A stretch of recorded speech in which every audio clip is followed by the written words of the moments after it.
Muito bem, estamos de volta com o Brasil Urgente para Campinas e região. Para quem chegou agora, a Band, bem-vindo ao programa, uma boa tarde. Olha, um final feliz, a gente gosta de dar boas notícias aqui também, viu? Menino Christian, de 10 anos, que ficou desaparecido por uma semana, voltou para os braços da mãe. 30 minutos depois que o Brasil Urgente mostrou o drama da atendente Kelly, uma ligação ajudou a mulher a localizar o filho. Alícia Manjavá, que acompanhou a história, traz aqui, Marcão, no telão. Ney, aperte o play. Foram noites sem dormir e sem se alimentar. 7 dias em que esta mãe entrou em desespero. Sem saber aonde estava o filho de 10 anos, Kelly Oliveira chorava a todo momento. Se você estiver me vendo, a mãe tá frita, a mãe tá desesperada. Volta onde quer que você esteja. Christian de Oliveira desapareceu no dia 24 de julho. Quando a mãe saiu para trabalhar, ele foi até a casa de um amigo brincar. No fim da tarde, disse que iria voltar para casa, mas saiu por este portão e não foi mais visto. Como você dorme, você não sabe se seu filho está sendo bem cuidado, se seu filho está sendo maltratado, judiado por alguém, entendeu? Ele é uma criança que, quando ele está em casa, tá sempre me pedindo alguma coisa, mãe, né? A criança sempre está comendo toda hora. Em entrevista à Band, Kelly pediu ajuda. Agora eu faço apelo pela TV. Assim, a única esperança que eu tenho mesmo é de encontrar o meu filho. Menos de uma hora depois que a matéria foi ao ar no Brasil Urgente, o telefone das amigas da família tocou. Era uma mulher dizendo que estava com a criança. Sem pensar duas vezes, Ana Paula e Silane foram correndo até o endereço dado. Minha filha chegou falando que estava com uma ligação na casa da minha tia. E daí eu saí desesperada, deixei panela, tudo, e falou que estava na casa de uma pessoa que a gente conhece, tem problemas mentais. E daí só peguei o carro, saí desesperada e fui até essa casa. Transbordando de alegria, as amigas contaram como foi o momento do reencontro. Nós só chegamos gritando e logo ele saiu de dentro da casa, entendeu? Mas ninguém falou nada porque ela chegou gritando, nós chegamos invadindo a casa. Invadimos a casa. Eu cheguei invadindo. Eu já cheguei, não lembro se o portão estava aberto, se alguém abriu o portão. Eu já sabia onde era, sabia como era o nome da pessoa, só cheguei e peguei a criança. Christian estava nesta casa no bairro vizinho. Aqui, ele ficou todos os dias jogando videogame e assistindo à televisão com um outro amigo. Durante todos esses dias, não entrou em contato com a mãe, porque estava com medo de levar uma bronca, já que tinha saído de casa sem a permissão dela. Porque eu fiquei com medo da minha mãe brigar comigo. Nesse primeiro dia, você já ficou com medo? Por quê? Porque você ficou o dia inteiro na casa desse outro amigo? Uhum. Sem minha mãe saber. Sem minha mãe saber. Você sabe que a mãe não é um monstro, entendeu? Se você fazer alguma coisa de errado, como qualquer pai que ama teu filho, realmente a bronca, você não vai escapar da bronca, entendeu? Da repreensão. Mas hipótese nenhuma para ele nunca mais faz isso, né? Com o filho de volta para casa, Kelly finalmente pôde descansar. Sim, eu quero agradecer à Rede Bandeirante, né, por ter me ajudado, né, vocês que estão aqui, né, eu agradeço, né, porque, que nem eu tenho falado, né, a minha experiência estava no Senhor e na TV, né, que é uma área assim, muito forte assim, de comunicação. Eu quero somente agradecer mesmo vocês.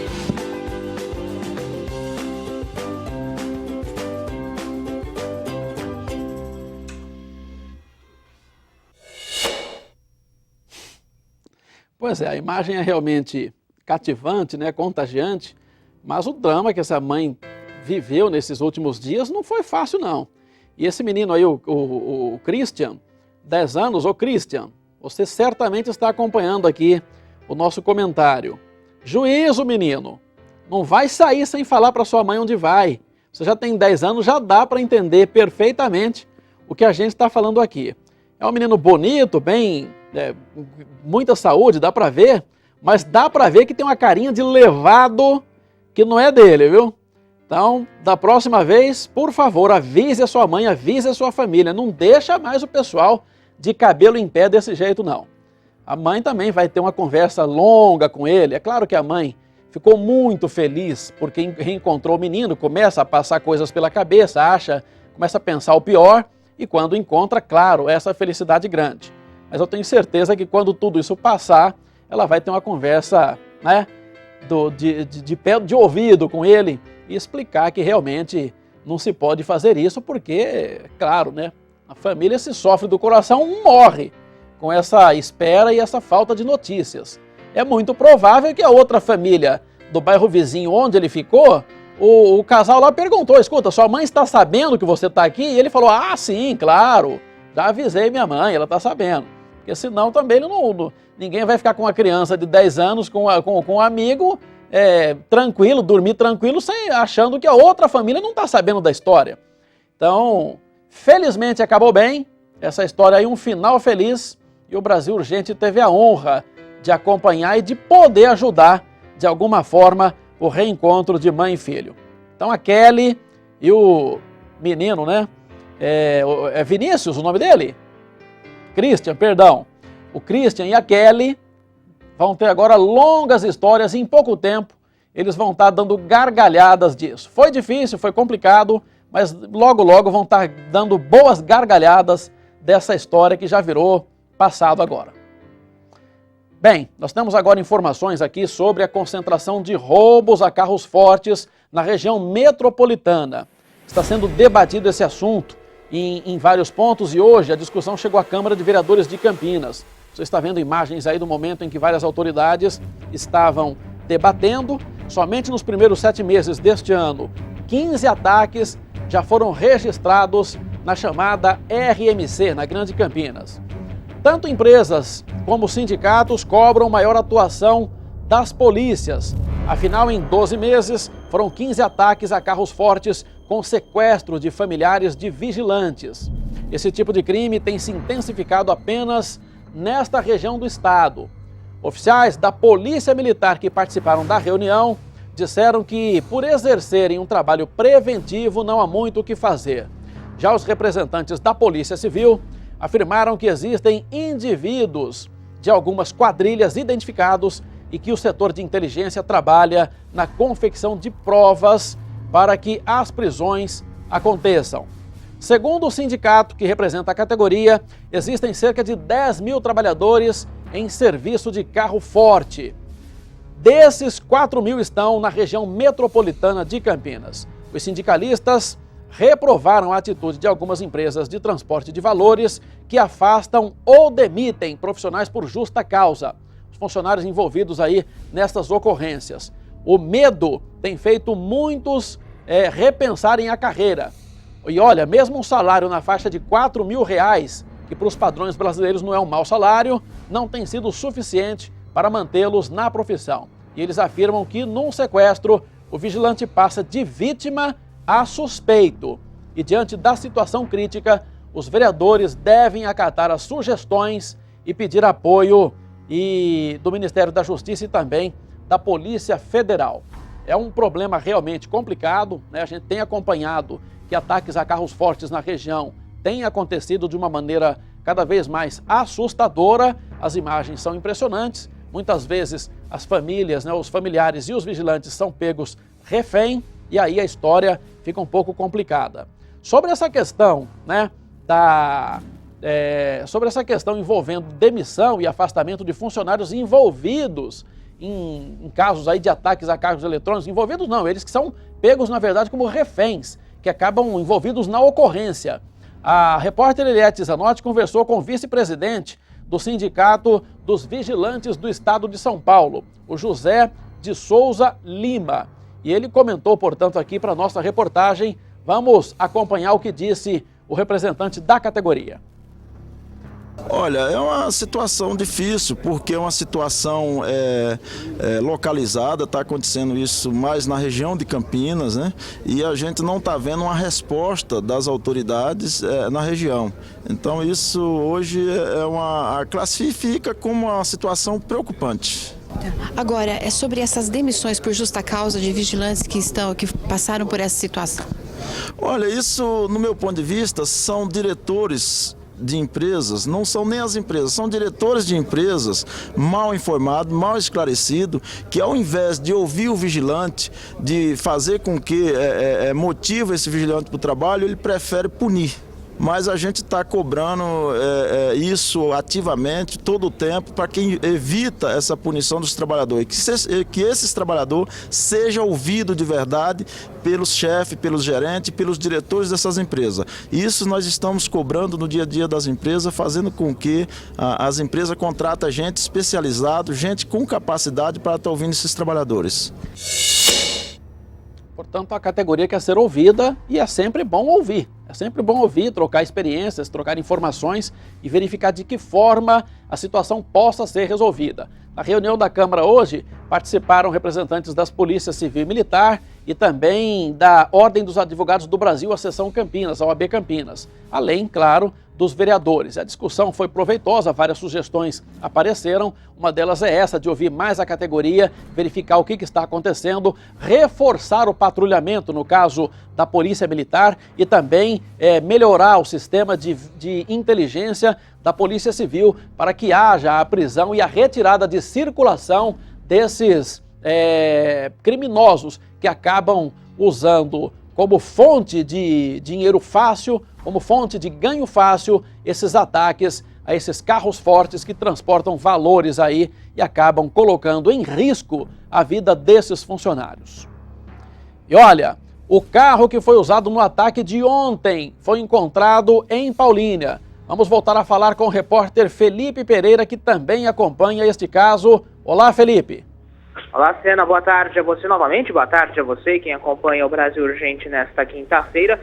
A gente vê as imagens aí do veículo que foi encontrado num canavial no bairro Betel. O bairro Betel, para quem não conhece, ele fica um pouco antes da entrada de Paulínia, ali para quem está na rodovia Professor Zeferino Vaz. A gente vê aí as imagens, né, da parte interna do veículo, do jeito que o veículo foi encontrado. Aliás, essa região de Betel, que tem grande quantidade de condomínios de alto padrão, esse carro foi encontrado. A polícia ainda não informou, Sena, quais foram as condições, em que condições esse veículo foi encontrado, nem mesmo se há alguma digital ou alguma pista que leve aos suspeitos de praticar o assalto ao carro forte. A gente vê aí as imagens do carro forte da empresa que foi sequestrado, que foi alvo, né, da ação dos bandidos. Ontem, na rodovia Dom Pedro, o assalto começou, essa operação, na verdade, dos bandidos começou no dia anterior, sequestrando a família do vigilante, rendendo também o próprio vigilante, que teve que trabalhar no dia seguinte com um telefone celular escondido. Combinaram ali com os bandidos um ponto de encontro. Esse ponto de encontro foi ali na região do Alphaville Dom Pedro, aliás, bem perto até da onde o carro forte foi encontrado, foi deixado, né, pelos próprios vigilantes. Aí a polícia foi chamada e começou aí o trabalho de busca. Inclusive foi nessa mesma ocorrência que a gente viu a cena lamentável de ontem, não é, cena do próprio vigilante atacando o nosso cinegrafista Marcelo Ávila, que fazia o trabalho dele. De qualquer maneira, ainda ninguém foi preso, viu, Sena? Apesar de tudo, apesar de já terem achado o carro, já terem achado aí pelo menos o veículo que foi usado pelos ladrões, até agora não há informação e também não há pistas definitivas e concretas sobre os suspeitos que praticaram esse crime. Pelo menos 5 pessoas aí teriam, a princípio, participado dessa ação, viu, Sena? Eu entendo, Felipe. Esse local, esse canavial, por acaso, esse matagal é onde normalmente a gente vê desova de veículos, carcaças de veículos naquela região entre Betel e Paulínia ou não?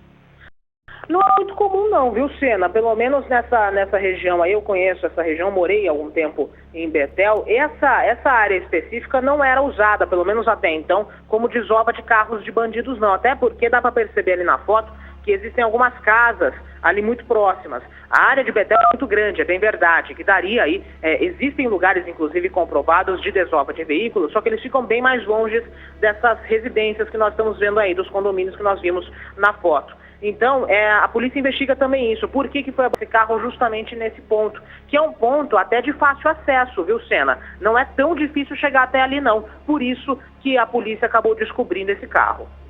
O que a gente imagina pela experiência e também pelo retrospecto, né? É que eles devem ter trocado de veículo nesse ponto, né? Não vai ficar com aquele carro que todo mundo viu e já tinha lá a placa anotada, coisas desse tipo. Então, normalmente, troca-se de veículo para continuar a fuga, né?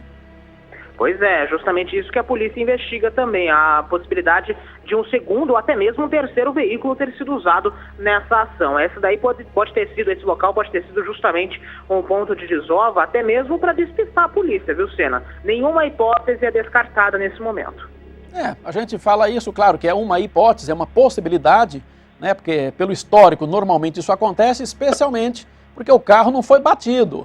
Às vezes assaltantes em fuga acabam batendo o carro, capotando, e aí abandona o carro por causa disso. Não foi o caso. O carro ali aparentemente está intacto, né? É um veículo, é um Corolla, pelo que eu pude ver daqui, um preto, né?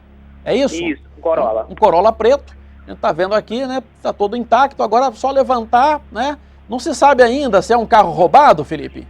Ainda não, viu, Sena? A polícia não confirma essa informação pra gente, não informa, na verdade, se esse veículo teria sido roubado ou não.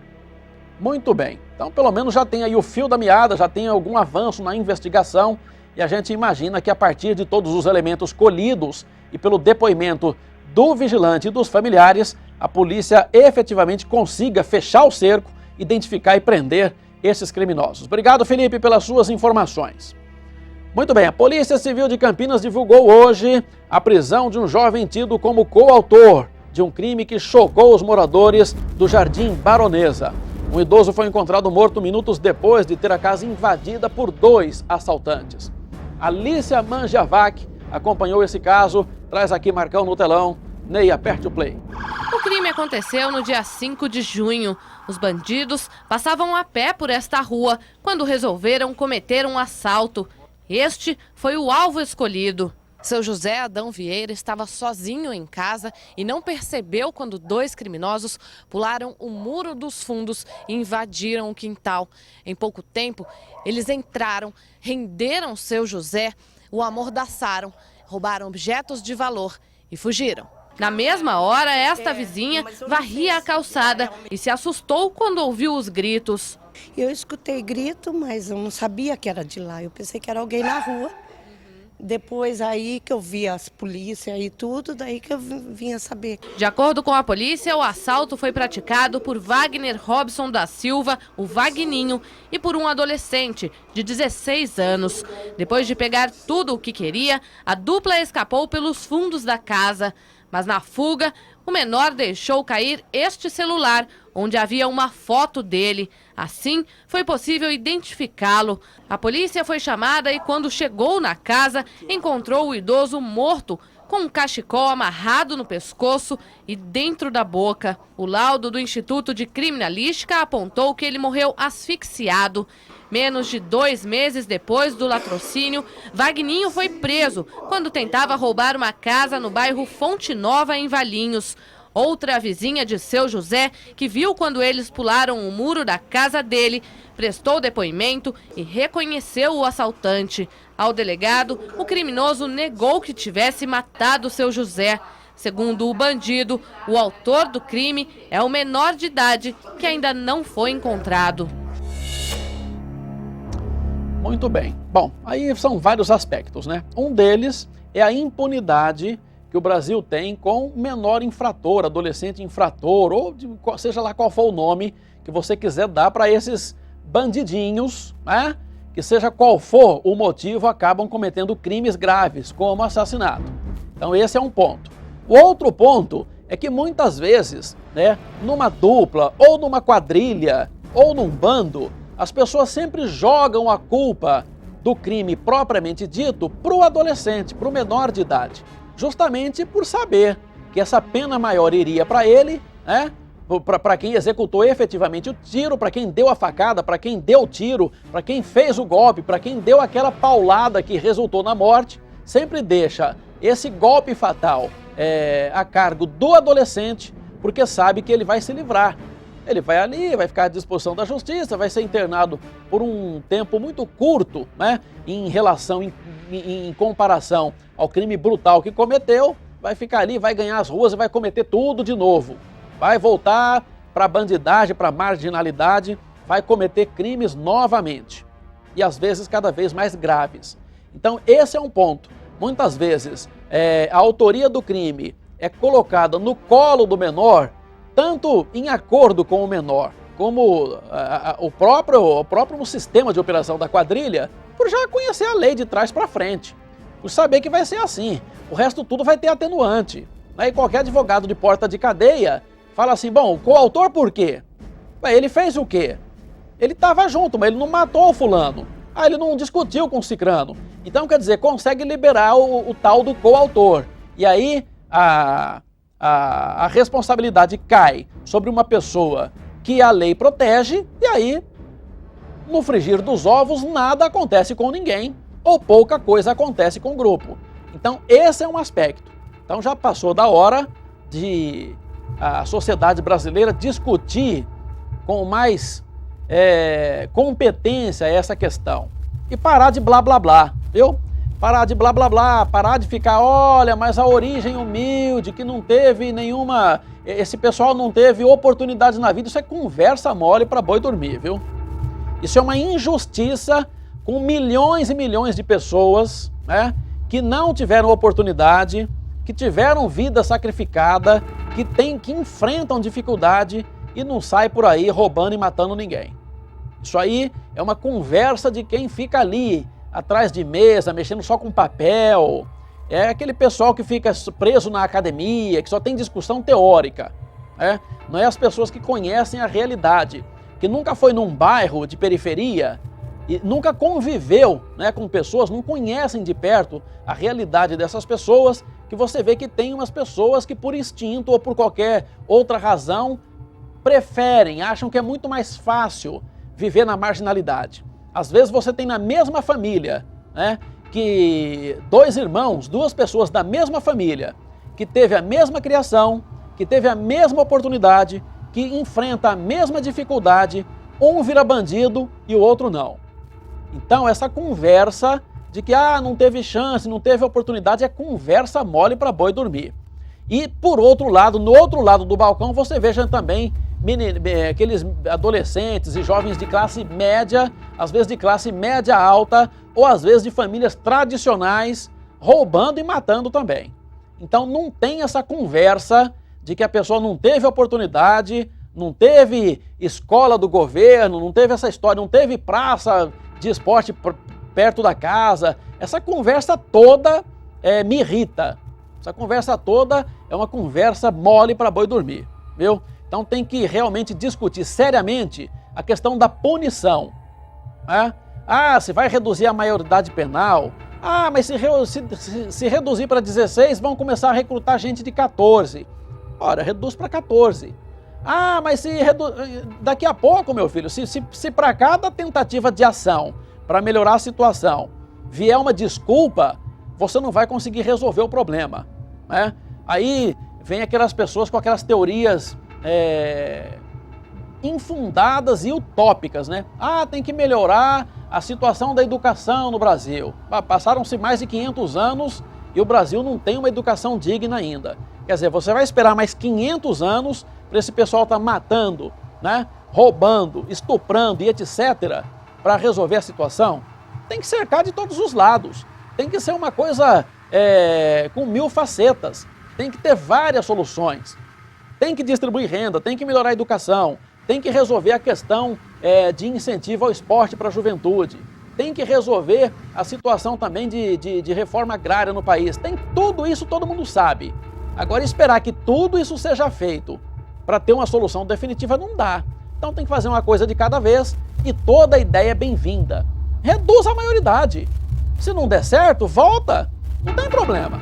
Você pode fazer uma lei e depois revogar.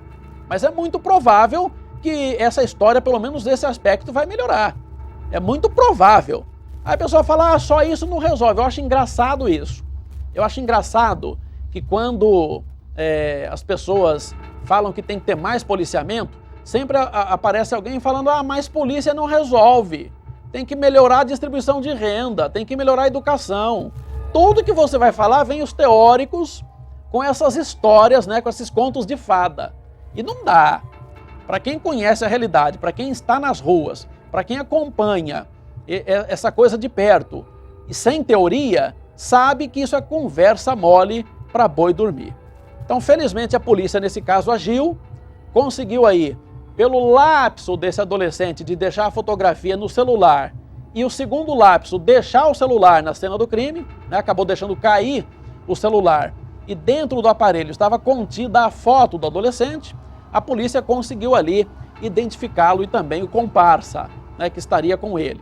Então, dentro da investigação, já foi identificado tanto esse rapaz aí de 23 anos que foi detido e quanto o adolescente que ainda não foi capturado, mas é questão de tempo, vai ser colocado à disposição do Juizado da Infância e da Juventude.